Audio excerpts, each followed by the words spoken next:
할렐루야, 153 저녁기도에 오신 여러분들을 주님의 이름으로 환영하고 축복합니다.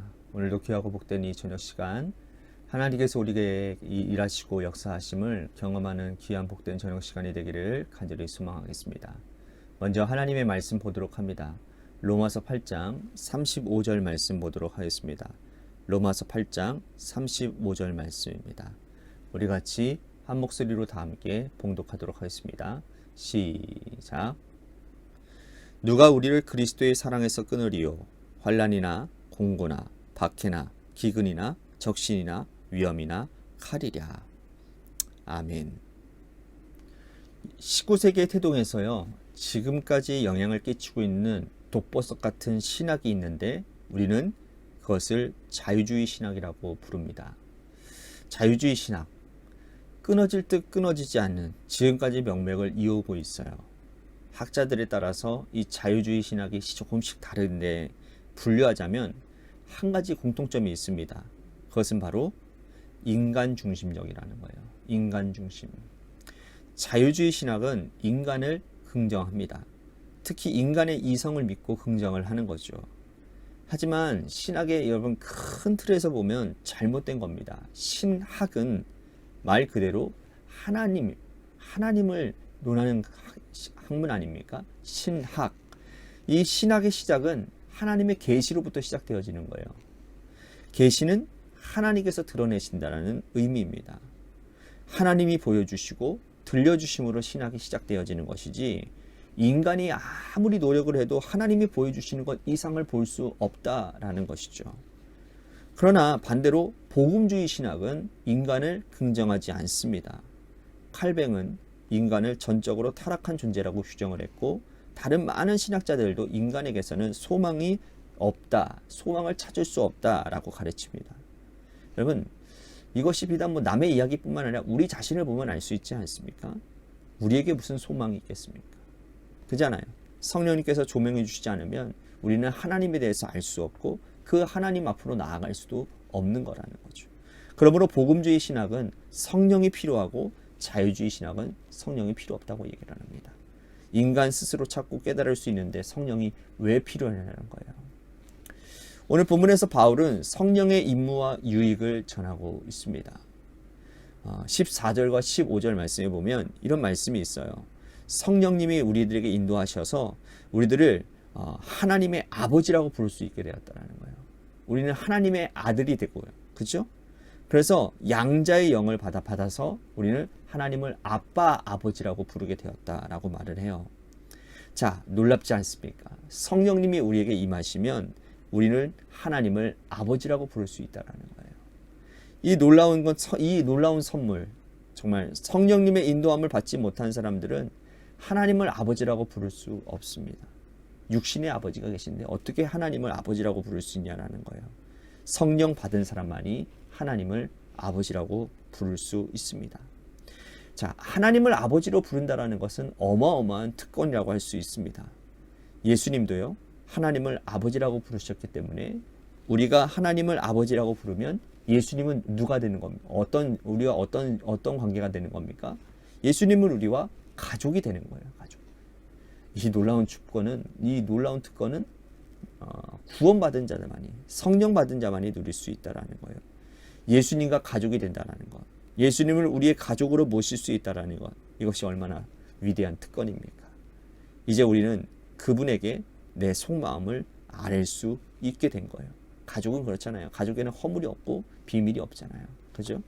또한 바울은요, 하나님을 아버지라고 부르는 자가 누리는 특권과 의무를 또 설명하고 있는데, 그것이 뭐냐면 상속자라는 거예요. 상속자. 우리가 한 가족이 되어져서 하나님의 상속자로, 그러니까 하나님의 자녀로 주시는 영광을 누리게 된다는 거예요. 하나님이 주시는 영광이 모두 다 우리의 것이라는 거예요. 상상만 해도 행복하지 않습니까? 그런데 동시에 의무도 있는데, 하나님을 아버지로 부르는 자들에게 주어지는 의무는 바로 뭐냐? 고난이라는 거예요. 고난. 영광과 고난. 동전의 양면과 같아서 한 가지만 취하고 한 가지는 버릴 수는 없는 거라는 거예요. 영광을 얻기 위해서는 고난도 함께 받아야 된다는 거예요. 여러분, 그 올림픽에 나가는 선수들 보십시오. 금메달 따기 위해서 그렇게 대단히 노력하고 또 고난을 경험하지 않지 않습니까? 여러분, 이 사람들이 금메달을 땄을 때 왜 웁니까? 그동안에 이거 따기 위해서 얼마나 피나는 노력과 정말 남들이 상상할 수 없는 그러한 힘듦, 고난을 이겨내고 이 금메달을 땄으니 영광의 눈물이 막 흐르는 거 아니겠습니까? 여러분, 예수님도 마찬가지예요. 예수님도 고난과 영광을 함께 받으신 거예요. 예수님은 고난의 십자가를 달게 지셨어요. 하나님께 받은 고난의 십자가를 버리지 아니하고 순종하셨습니다. 그가 십자가를 지셨기 때문에 영광의 부활을 맞이하게 된 것이죠. 바울도 역시 그랬습니다. 오늘 우리는 바울을 위대한 전도자로 칭하지 않습니까? 주님을 믿는 사람들은 바울에 대한 빚진 마음이 다 있습니다. 이것이 그가 누리는 영광이라는 거예요. 바울은 예수 그리스도를 따라 영광의 부활에 참여한 사람입니다.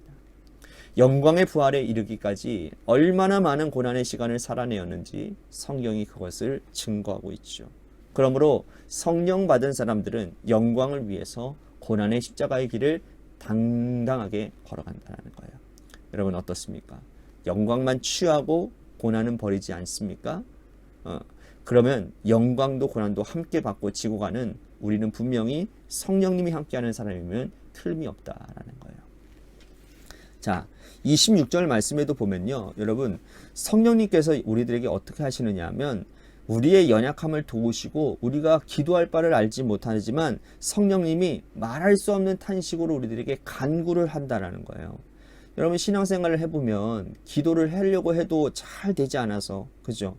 삶이 너무나도 어려워가지고 기도가 막힐 때가 있단 말이에요. 그때 성령님께서 우리를 위해 친히 기도하신다라는 거예요.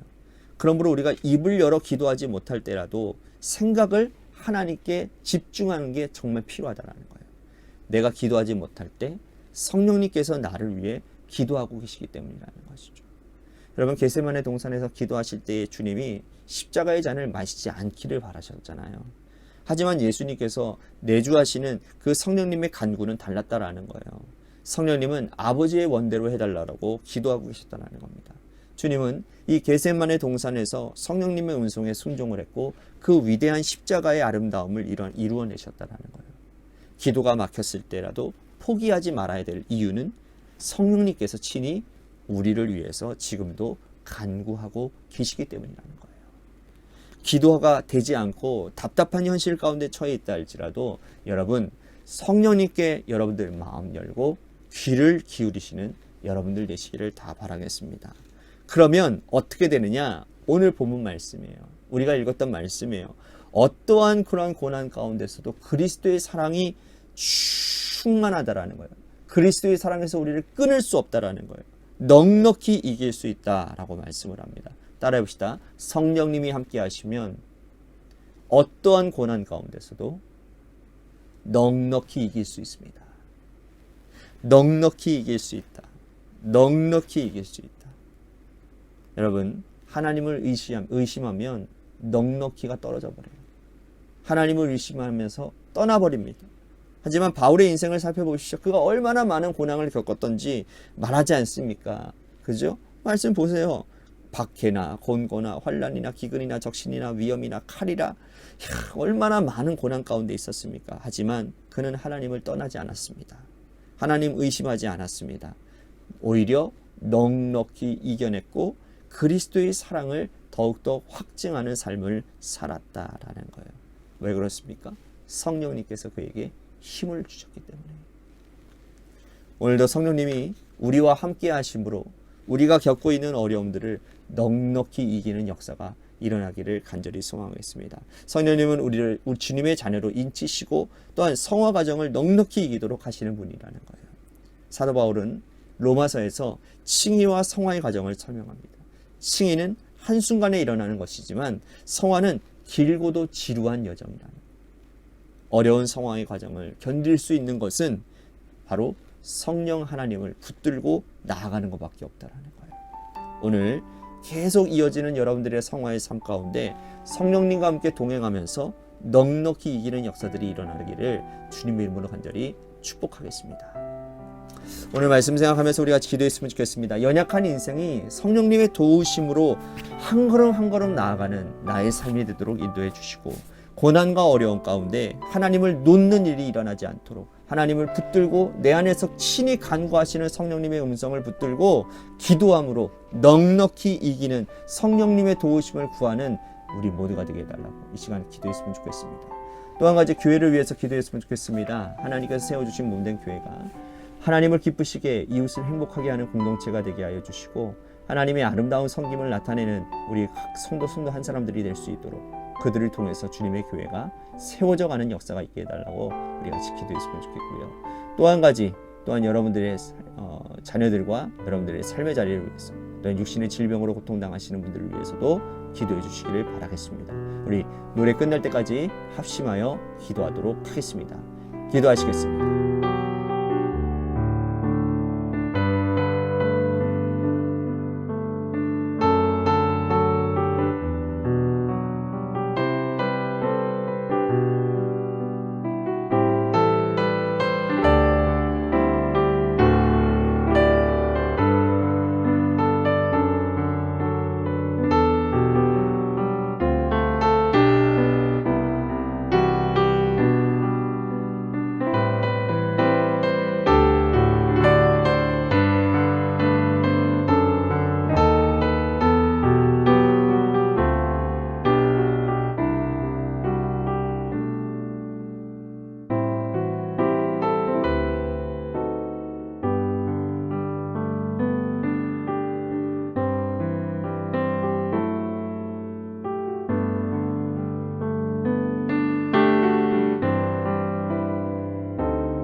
있습니다.